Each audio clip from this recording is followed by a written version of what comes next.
everybody. This is Mrs. Bashman, and I'm going to be going over how to create your cut paper self-portrait.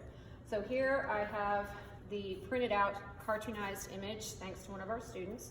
It has been printed at 9 by 12 in Publisher, and then we cut it so that we can tape it together to make a picture that's 9 by 12. Remember, when you're putting those two pieces of paper together, cut the skinny, glue to the fat, and make sure that everything lines up nicely. We also have a 9 by 12 piece of railroad board. This is just to use to paste our papers down to. I have tracing paper, which is also called parchment paper, and it is semi-see-through translucent paper. We need 1 or 2 sheets of this. It's on the materials table. A glue stick, pencil, scissors, regular masking tape, and papers and flat items of various colors, textures, patterns. So once you've printed your picture out and you've glued and taped it together, the first thing that you're going to do is get a piece of this tracing parchment paper here. If you're a senior, you're going to be working small, so you'll only need 1 sheet of this, probably half of this. For all the underclassmen, you'll probably need to tape 2 of these together. So let's demonstrate how to do that. You'll tear 2 pieces of this together. Oh no, normal. It's very light. Try to escape. Flip this over so you can see.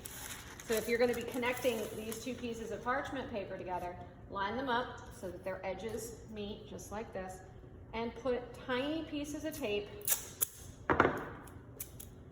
out here toward the edges.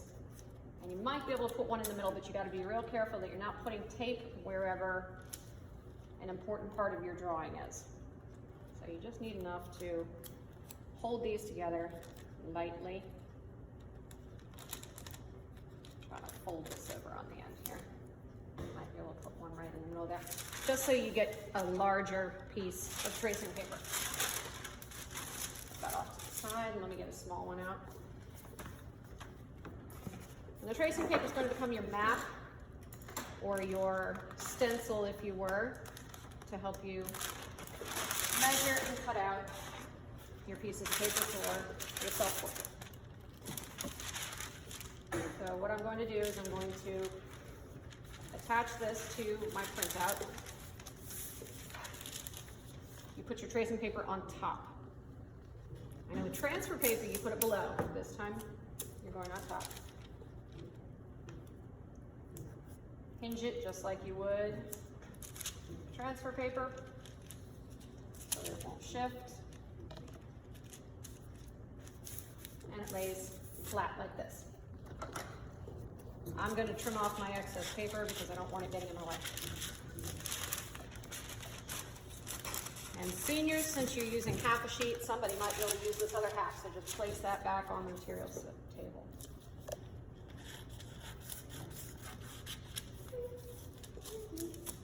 All right, now you're going to take your pencil and you're going to trace your major contours and any areas that have major changes of value. So here I'm tracing the contours of the hair, like so. Hair goes around the face.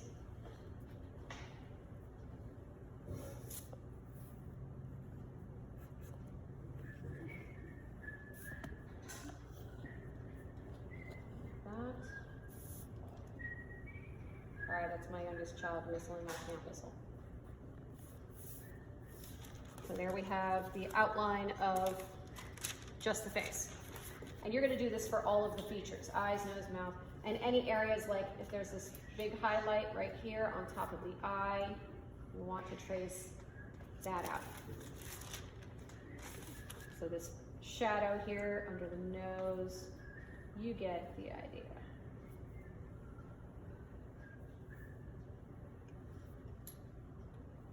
So make sure when you're tracing your eyes, nose, and mouth that you keep them realistic looking, especially if you used the Pixlr app to transform and flatten your photo. A lot of times they can have pixelated edges, so just make sure you smooth those out. Okay, so now that I've transferred a few of the lines, you're going to do all of them. I'm going to show you how to cut out and layer your pieces of paper. So you can leave this underneath, it's fine. Here are different types of paper that you can use. I have Tienes Canas papers. These are like for charcoal and pastel drawing in various colors of peach and skin tone. You can also use magazines, different cutouts from magazines. You can do handmade papers, origami papers, cardstock or construction papers. I also have various wallpapers, all kinds of things that you can use. You can cut these, tear them, or hole punch them out. I have shaped hole punches as well as circles. Just for today, I'm just going to show you how to do this single piece of toner paper. So what you would do is I'm going to slide this underneath, and I'm going to place it so that I don't want to put it right here in the middle, because then I'm cutting out in the center and I'm wasting all this extra paper. So I'm going to try and arrange it so I'm not wasting any paper, that my section is right here on the edge. See how I did it like that? And then you're going to get a piece of transfer paper. Oh, just this. So I'm going to slip this under here and gently, with a regular pencil or a color pencil, doesn't matter which, trace this onto paper. And you notice I have this little spot where I went up into the hairline where the part is. That'll make it look more natural. If you have a part in your hair, you want some skin tone under there. Lift that up, side. Let me trace the line so you can kind of see it just a little bit. It's darker. Magnifying and doing it so you don't have to go through that really.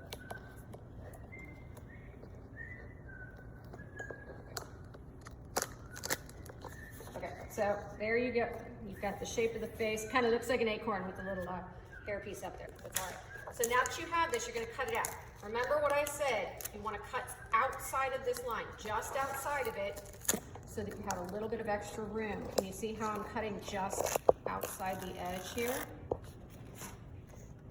Just outside. You don't want to go inside that line, because then when you go to put the hair, the neck, everything else around it, if two of your pieces don't fit together, you're going to end up with a gap.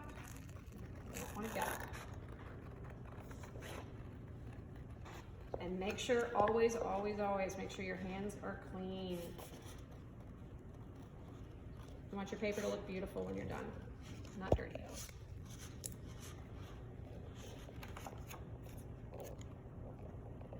Now, you're not going to glue all of these down right away, so if you don't have time to glue it down, you can write on the back of it, face, or whatever, and then you can keep it with your piece. So, now we have our first piece, which is our face piece. We'd set this aside, and then you would go ahead and do the next layer, which is going to be the second shadows on here. So probably the shadows around the nose, the eyes, the cheekbones, the mouth, and everything. And once we do that, we're going to take our piece of background, slip it under here.